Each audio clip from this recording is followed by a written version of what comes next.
Bismillahirrahmanirrahim. Apa namanya? Rahman. Karena itu di dunia ini kalau kita punya hajat supaya dimudahkan ibadahnya, pengen kerja supaya bisa zakat, pengen sehat supaya bisa tahajud, ya. Jadi kalau minta itu sertakan ibadahnya, itu rumus cepat dikabulkannya doa. Itu ada di Quran surah kedua Al-Baqarah ayat 186.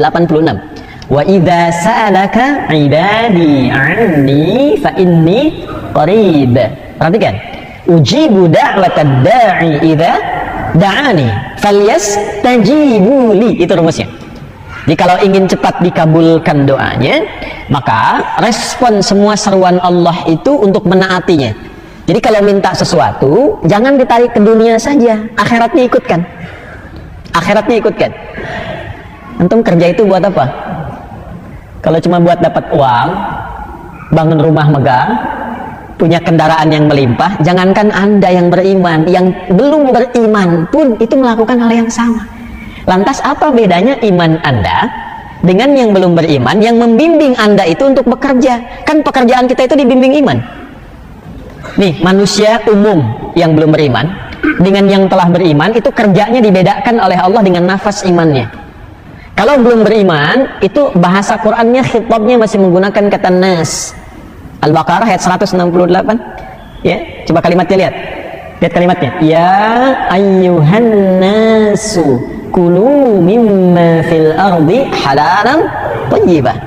Tapi kalau sudah beriman, berubah nanti panggilannya menjadi alladzina amanu, halalnya dibuang karena sudah ada imannya, thayyibnya dijamakkan menjadi thayyibat karena hasil dari iman dan ibadahnya. Pindah ke Al-Baqarah ayat 172-nya, ya ayyuhalladzina amanu kulu min thayyibati ma razaqnakum. Kenapa halalnya dibuang? Gak perlu disebutkan lagi karena sudah ada iman. Imannya menuntun dia untuk selalu mencari yang halal. Jadi nggak mungkin antum punya iman, bekerja memikirkan yang haram, itu mustahil. Alhamdulillah. Nggak mungkin orang beriman itu bekerja mengerjakan yang haram, itu mustahil karena punya iman. Karena itu tafsir nabinya jelas, la yasriqul mu'min 'indama yasriq fahuwa mu'min. Tidak mungkin orang beriman itu mencuri, korupsi.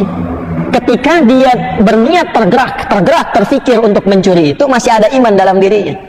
Ya, itu langsung penjelasan Nabi yang sangat dalam. Nah, kembali, kalau ini kita latih dalam keseharian, kemudian melahirkan karakter, dan kita ingin memohon dimudahkan, tarik urusan akhiratnya. Kerja buat apa? Ya Allah, pernah nggak berdoa begini? Mudahkan urusan saya dalam pekerjaan, supaya saya bisa menaatimu dalam kehidupan. Ya Allah, anugerahkan kepadaku rizki dari hasil ikhtiarku, supaya aku bisa maksimal menaatimu. Hamba ingin berzakat ya Allah, hamba ingin berhaji ya Allah. Pernah nggak sertakan itu? Nah, itu parameter keimanan di situ. Nah, saat meminta itu disertakanlah kalimat Rahman, rahmat Allah yang menyertai aktivitas hamba untuk mampu mengenal dan menaatinya dalam ibadah. Itu ada di Quran surah ke-17 Al-Isra di ayat ke-110. Qulid'u Allah awid'u Rahman ayyamma tad'u falahul asma'ul husna. Jika Anda punya persoalan dalam kehidupan, punya hajat, doa. Bukan pasang status ya. Ya. Dan gak usah pasang status doanya itu di media sosial minta diaminkan. Aminkan ya, gitu.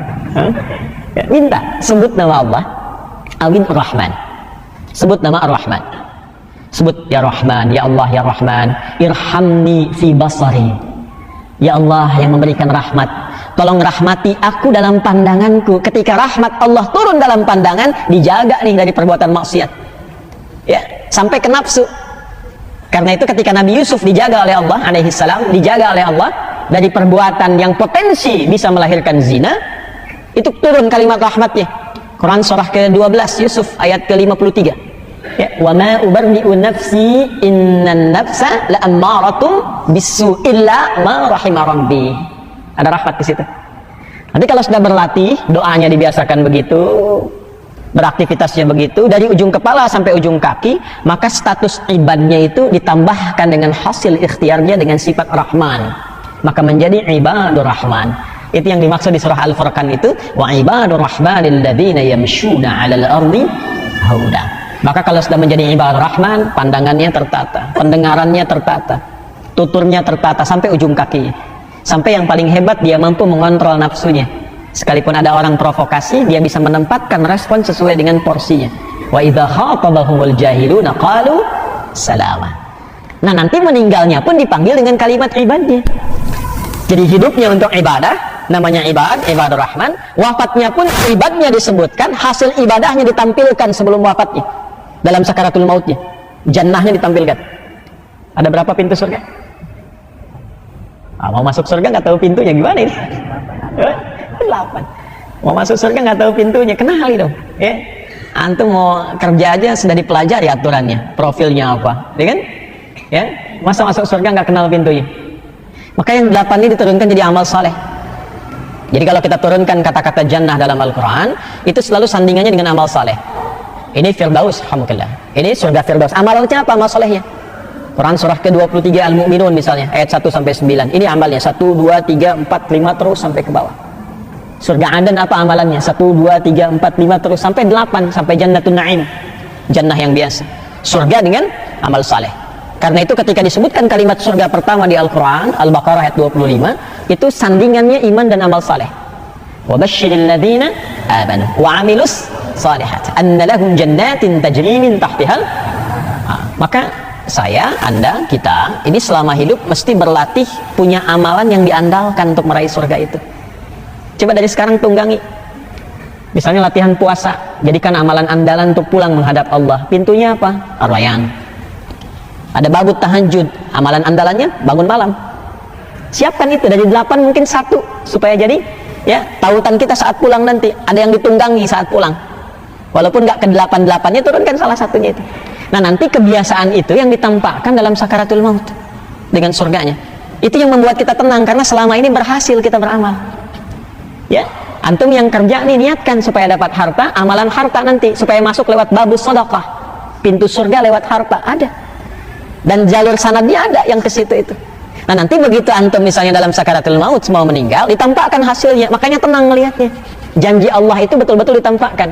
Itu yang dimaksud Quran surah ke-89. Al-Fajr ayat 27 sampai 30. Ya ayyatuhan nafsul mutmainnah. Nah, mutmainnah itu hasil ibadah. Mutmainnah itu sifat dari tumakninah. Itma'anna yatma'innu. Dalam sholat kan ibadah kan? Sholat ibadah ya? Nah, itu konfirmasinya dalam ibadah. Ada sifat tumakninah. Coba cek di Al-Bukhari nomor hadis 757. Dikonfirmasi di hadis Muslim nomor hadis 397. Yang dari Abu Hurairah radhiyallahu ta'ala anhu, kisahnya Khalad bin Rafi' Az-Zuraiqi. Ketika Nabi mengajarkan sholat yang benar kepada sahabat Khalad, kata Nabi, setelah kemudian engkau baca surat, kemudian ruku', ya, kemudian yang paling menarik, hatta tatma'inna raqi'ah. Ruku', jangan buru-buru bangkit i'tidal sebelum engkau merasakan tumakninah dalam ruku'. Tumakninah itu latihan untuk memberikan ketenangan. Yang ditenangkan apa? Nafasnya, jiwanya. Ketika nafas dilatih sehingga memiliki ketenangan itu, maka tumakninah berubah sifat menjadi mutmainnah.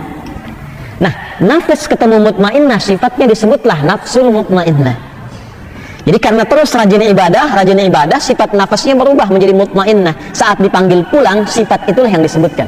Ya ayyatuhan nafsul mutmainnah, irji'i ila rabbiki radiyatan mardiyah. Perhatikan, fadkhuli fi ibadi, konfirmasi ibadah, wadkhuli jannah, di situ ditampakkan. Ini hasil kamu selama ini ibadah. Apa amalan andalannya? Nah, jadi di Quran itu tidak ada yang hampa. Semua runtut itu. Nah, ini kalau bukan firman Allah mustahil demikian. Nah, di antara sekian banyak yang runtut itu adalah penjelasan tentang generasi-generasi yang berkehidupan selama perjalanan kita menjalani hidup dari masa lampau sampai dengan kini, sampai masa yang akan datang, sampai kiamat terjadi.